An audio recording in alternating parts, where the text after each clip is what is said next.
O senhor não precisa do apoio público do ex-presidente Bolsonaro? Olha só, eu cheguei aqui sozinho, sem padrinho político, sem coligação política, sem dinheiro público e agora sem redes sociais. Tá tudo bem. Eu estou mostrando para o povo quem eu sou. Estou mostrando que eu sou resistente. Estou ouvindo a Mônica, entendendo que tem coisas que a gente tem que viabilizar e tá tudo certo. Você me deu o conselho, eu vou seguir, vou fazer a representação no partido. Foi um conselho, cada um falou. foi uma provocação. Foi ótimo. Eu sou alguém que não para de crescer porque eu gosto de ouvir conselho, eu gosto de aprender. O Bolsonaro, para mim, tá tudo bem. E você falou uma coisa que a direita tá rachada, a direita não tá rachada. Não. Quando a gente é de verdade, a gente briga. É igual em família. Então, eles não são de direita, o senhor é de direita? Não tá rachado. São todos família. O senhor também faz parte da família. Nós temos Bolsonaro. Princípios. Família dele é os filhos dele. Ele tem 4, eu tenho meus 4 filhos. Mas eu não entendi, desculpa. Então... Ai, que burro, dá 0 pra ele. Não explica. É porque a direita não tem um dono.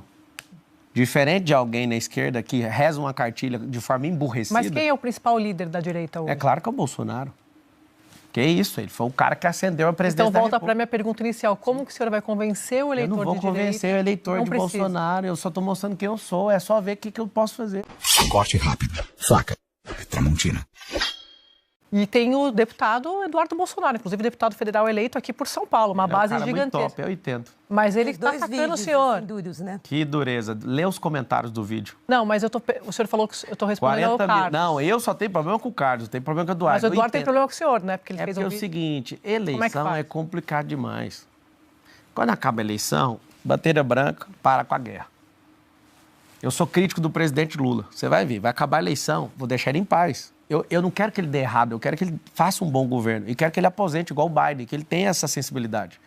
Depois da eleição, é só um idiota que continua a guerra. Eleição é um período de guerra. Todo mundo fica pondo na minha conta que eu faço isso e aquilo. O Boulos me xinga de bandido junto com o Lula lá no palanque esse final de semana. Chama de ladrão, de não sei o quê. Eu não sou, nunca peguei nada de ninguém. Se achar alguma coisa que eu peguei, eu pago. É só me dar o Pix que eu pago. A eleição vale tudo. Tabata tá falando loucura de mim, tá tudo certo. Eu tô assim, até com preguiça de processar esse povo. Eles estão me processando, eu entendo, tal, mas eleição é um negócio absurdo. Bolsonaro tem meu respeito, eu gosto dele. Alguém gostando ou não, eu gosto dele. Ele errou em muitas coisas? Sim, nós aprendemos com isso. Só um bobo que não aprende. Agora, se ele seguir o caminho com o Nunes, que eu acho que ele vai seguir, porque ele deu a palavra, e no almoço que eu tive com ele algumas semanas atrás, ele falou, não tem como eu voltar atrás. E eu falei, tá tudo bem, eu não estou te pedindo, sim. E eu falei isso para ele no almoço, eu não estou pedindo seu apoio. Eu vim trocar ideia com você e pedir conselho, é diferente. Ele me deu 3 conselhos, eu segui os 3 e funcionou. Mas a questão é que não é que ele não está apoiando o senhor, ele foi crítico, inclusive, ao senhor. Claro, mas no meio da eleição. Essa candidatura não tem nada a ver comigo. Mas não tem mesmo. O senhor se ressente desse comportamento dele? Não, eu estou acabando de explicar que é eleição, eles vão fazer de tudo. O Carlos, ao invés de preocupar com o Ramagem, que inclusive eu vou ajudar, porque o Carlos está mais focado em mim em São Paulo, e eu vou levar essa eleição no primeiro turno. Eu vou ajudar até no do Rio de Janeiro, porque vai ser feia a eleição lá. Porque eles têm que focar na de lá. Mas, candidato... Só que eles estão preocupados porque as pessoas votam por princípios, valores e propósitos. O que está acontecendo? Não está batendo. Por que eu estou em paz em relação a isso e por que eu assumi a liderança dessa corrida eleitoral agora? Com pouco dinheiro, só com o celular, um sonho, Deus e o povo. Só. O senhor não quer ser o líder da direita? Não precisa. Esse não é o objetivo do senhor. Eu quero que tenha 1000 Bolsonaros, eu quero que tenha 1000 Pablos, eu quero que tenha 1000 Nicolas. Mas tem espaço para os 2 líderes? O senhor falou que ele é o maior líder. Ele é o maior, ninguém vai tirar isso dele. Nem o senhor. Mas para quê? Eu não quero esse peso, eu não quero ser o cara, nada disso, eu só quero servir o povo de São Paulo. Mas a partir do momento que, contra a indicação dele, o senhor puxa esse eleitor... Porque eu acompanhei a Andréia falando muito sobre isso, a gente conversou todo mundo com as fontes. O senhor também está na eleição, então vai fazer o discurso que considerar mais aprazível, inclusive para não causar rejeição nesse eleitor que tem uma admiração muito grande pelo presidente Bolsonaro. Mas a grande questão é que a gente passou a ouvir dos auxiliares ali mais próximos, né?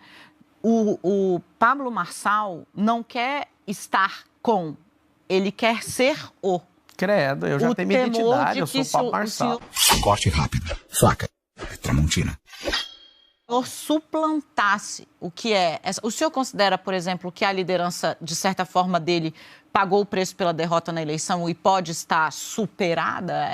Esse é o temor do entorno. A gente perdeu a eleição por causa do Carlos Bolsonaro. O começo de conversa é essa. Mas o senhor acha que o ex-presidente, o Carlos, faz alguma coisa sem estar avalizado pelo pai? É claro, é ele que responde na rede social. E eu dei aquela resposta porque eu já sabia que era o Carlos. Inclusive, mandei no WhatsApp do presidente. Falei, você que respondeu nunca aquilo ali, né? A gente troca ideia pelo WhatsApp. O que ele respondeu para o senhor? Ele me mandou as justificativas dele depois da censura. Acabou que ele não respondeu esse caso. O que acontece? O Carlos é um cara ciumento, todo mundo estiver assistindo, olha lá, vai lá, Jair Bolsonaro, vê se o Jair segue a esposa. Mas o senhor acha que o ex-presidente vai ficar contra o próprio filho? Ai, que burro, dá 0 pra ele. Claro que não, mas eu já poupei demais o Carlos por conta do presidente. Só que no meio da eleição, o cara lá do Rio de Janeiro, que não tá vencendo a eleição dele, quer preocupar com a minha, que já tá aqui bem encaminhado. Mas ele tá preocupado com a eleição do senhor, é isso que a gente tá falando, tá preocupado com o domínio dessa base que o senhor já viu o senhor falando. Eu não quero tomar nada do Bolsonaro, não. A liberdade não tem dono. É isso. Eu não estou assumindo liderança de Bolsonaro. Bolsonaro, ele tinha 3 ações que estavam tornando ele inelegível. Inclusive, deixa registrado que eu acho injusto. Reverteu uma, falta reverter 2. Vai ter meu apoio para a presidência em 2026, que eu sei que ele vai conseguir reverter. Eu imagino que ele está apoiando o Centrão para conseguir reverter essa inelegibilidade, eu entendo ele. Só que a gente não pode entregar São Paulo para pessoas que não têm o mesmo compromisso que a gente. Carona numa pergunta da Mônica sobre o quão execuível é ou são propostas suas. O senhor disse, por exemplo, que vai gerar 2 milhões de empregos na periferia. Quem vai gerar são as empresas. Eu vou facilitar a liberação fundiária, vou trazer empresas e vou promover gente. Através dos braços de ensino que eu falei. Que vão ser dentro das próprias empresas. Eu já uso esse método e já multipliquei para muitas empresas, inclusive, e funciona. Eu atravessei você, Camarote? Não, mas pode fazer a pergunta. Ok. O senhor sabe quantos empregos, segundo o IBGE, formais e informais, o Brasil criou nos últimos 12 meses? O senhor não precisa saber desse número, tá? Só para deixar claro. 2,9 milhões. O senhor promete para a periferia de São Paulo, é quase o que faz o Brasil inteiro. Você viu até que o presidente é competente. Corte rápido. Faca. Tramontina. Acho que não é uma questão de incompetência aqui. Tem mais de 2.800 cidades no Brasil com gente de Bolsa Família ao invés de ter emprego. Candidato, olha só. E proibindo essas pessoas de ter emprego. É por isso que não gera mais emprego. Ele está parado!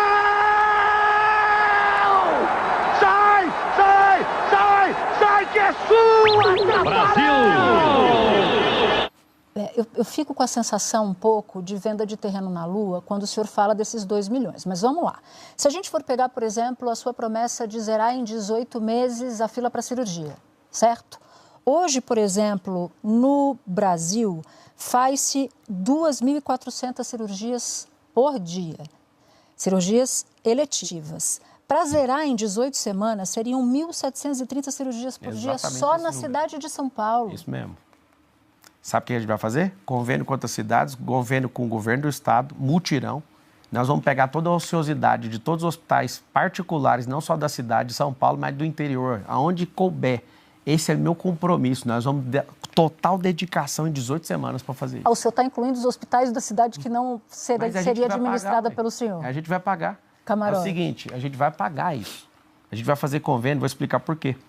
Porque a gente tem 38 cidades na região metropolitana.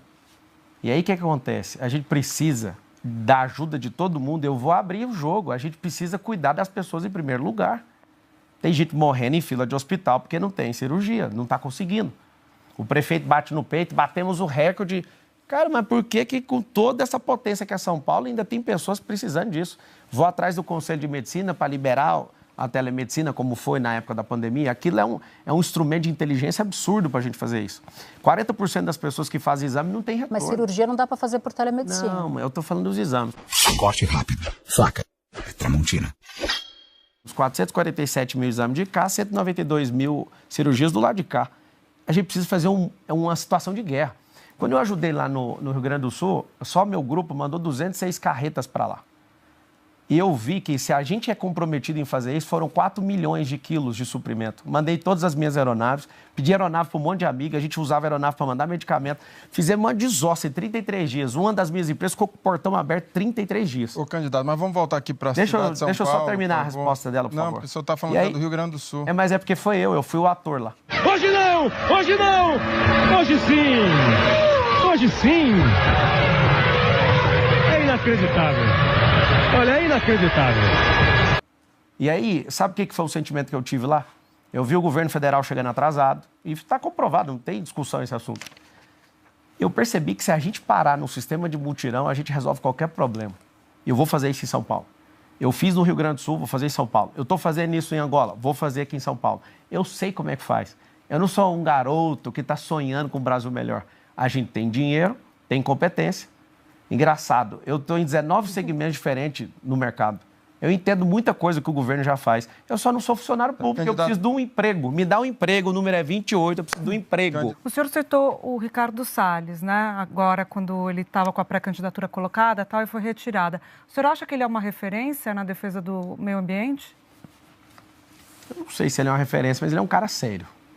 Se ele é referência, eu não sei, mas no Ministério da Marina está um caos. Tem muito mais queimada agora no da Marina do que no dele. Se for comparar só as queimadas, ele é um Pelé perto dela, né? Agora, os erros e acertos dele eu não cheguei a balancear, não, mas a Marina é ruim. O Lula podia ouvir aqui um pedido de um cidadão aqui de São Paulo. Troca essa ministra, pelo amor de Deus, porque está um caos o meio ambiente hoje. Candidato, o nosso tempo acabou. Eu encerro agradecendo demais por sua disposição de vir aqui. A segunda vez que o senhor vem à Rede Globo, primeiro para me dar entrevista no assunto e agora aqui para nos conceder essa entrevista na Central. Agradeço muito a sua presença aqui.